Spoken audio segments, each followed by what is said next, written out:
Let's talk about what American Primeval gets right and very, very wrong about Latter-day Saints, or Mormons. The main storyline really has little to do with Latter-day Saints. It's the story of a mother and son trying to travel safely through the western frontier to a fictional location called Crook Springs. She's primarily running from her past, bounty hunters, and at one point the French. The other two main storylines do intersect more with Latter-day Saints, who are portrayed as the bloodthirsty bad guys. One plot tells of Jim Bridger, who has to deal with Brigham Young's earnest attempts to acquire Fort Bridger. The other tells the story of a fictional LDS couple, Jacob and Abish Pratt. Abish Pratt, I think they call her Abish Pratt. I'm used to saying Abish though, so that's what I'm gonna say. Anyway, they become separated after a brutal massacre perpetrated by the Mormon militia. So let's dig right in. First, the Mountain Meadows Massacre. It is true that a group of local Latter-day Saint militia in southern Utah attacked and massacred a group of settlers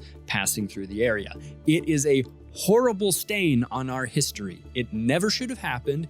It was absolutely egregious, and those involved will have to answer to God for it. That said, the American Primeval portrayal of that event, however, gets a lot wrong. For example, the militia that carried out the attack was composed of local settlers. It was not an organized company of the Nauvoo Legion roaming around causing trouble. And while those involved did try to disguise themselves as Native Americans, they did not wear these incredibly impractical but successfully creepy bags on their heads. According to the show, Brigham Young was the man behind the curtain who ordered the attack. The available evidence indicates he did not give the order and had no knowledge of the attack until after it happened. The reality is that when Brigham Young heard about tensions with the settlers passing through southern Utah, he sent a letter south which said the following: "In regard to immigration trains passing through our settlements, we must not interfere with them until they are first notified to keep away. You must not meddle with them. If those who are there will leave, let them go in peace."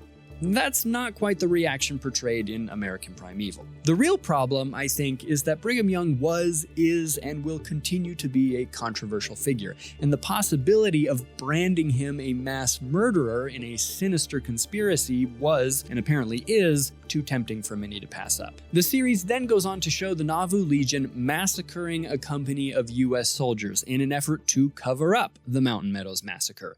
This is an easy one. It never happened. Now, we need to talk about the Utah War for a second for some context. After the Saints' oasis in the desert became incorporated into the United States in 1848, the U.S. government began installing federal officials that were largely outsiders. The Saints got along well with some officials, but some others, like this guy, ended up resigning and spreading hostile reports throughout the rest of the country. But instead of investigating whether or not the various claims were true, in 1857, U.S. President James Buchanan decided that Utah was in a state of rebellion and sent an army towards Utah. One of the problems was that nobody told leaders in Utah why this was happening. Thus, with decades of persecution fresh on their minds, the Saints concluded that the army was coming to drive them out of their homes. The Saints did everything they could to slow the army down, but did not attack the soldiers. Orders were to proceed at once to annoy them in every possible way, use every exertion to stampede their animals and set fire to their trains,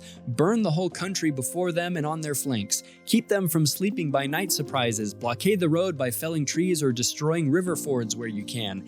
Take no life, but destroy their trains and stampede or drive away their animals at every opportunity. The Utahns burned 74 government wagons, or about 3 months' worth of the Army's food, and captured 1,400 head of cattle, about 70% of the Army's total. Anyway, ultimately, the Utah War wasn't much of a war at all. In fact, sending the Army to Utah has gone down in history as Buchanan's blunder, because it was largely a waste of time and resources. The Massacre of U.S. soldiers portrayed in the show absolutely never happened. But this brings us to Fort Bridger. In American Primeval, Brigham Young does everything he can to bully Jim Bridger into selling him Fort Bridger. When Jim refuses, Brigham Young, the territorial governor, tries to have Jim arrested for selling liquor and weapons to Native Americans, which was against federal law at the time. He uses the warrant as leverage against Jim to gain control of the fort.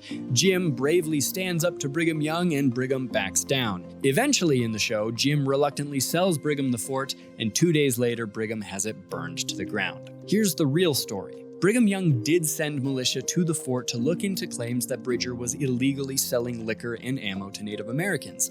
But that happened in 1853, long before the events of the Utah War or the Mountain Meadows Massacre. Bridger didn't stand his ground. He fled before the militia even got there and wouldn't be back to the fort for another year or so. Latter-day Saints did control the fort while he was gone. When Bridger returned in 1855, the Saints did buy the fort from him. Later, in 1857, after having owned the fort for some time, the Saints burned it to the ground to slow down Buchanan's advancing army. The Saints also burned down Fort Supply, which they had built and controlled, which was only about 12 miles from Fort Bridger. The scorched earth tactic worked, and the army endured a pretty miserable winter. American Primeval also shows the brutal massacre of a Shoshone village at the hands of the Nauvoo Legion in a continued attempt to cover up the Mountain Meadows Massacre. This is another easy one. It never happened. In the show, the Legion is trying to track down Abish Pratt, who witnessed the Mountain Meadows Massacre and knows that the Mormons were involved. They find the village she's staying in and they completely wipe it out. It is also at this point in the story that a particularly evil Mormon, James Woolsey,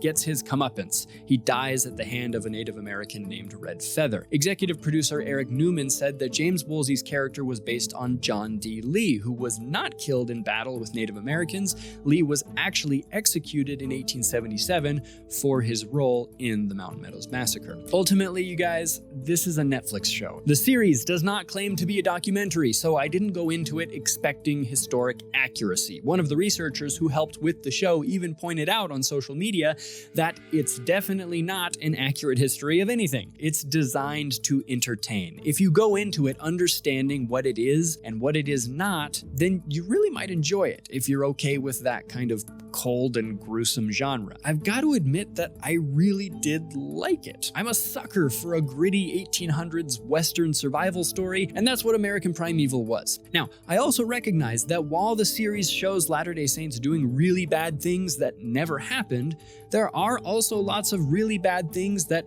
have really happened that they didn't show. There are also really good things that have really happened that they didn't show. I want to be clear that the purpose of this channel is not to get you to believe that all of church history is just butterflies and rainbows. There are upsetting things, and it's okay to grieve and grapple with those things. But what does frustrate me is when people get upset about things that never happened or that have been severely misrepresented. If you do want to start grappling a little more critically with some of these topics, you might like this video where we dive a bit deeper into what the relationship between Latter-day Saints and Native Americans actually looked like in Utah. Check it out and have a great day.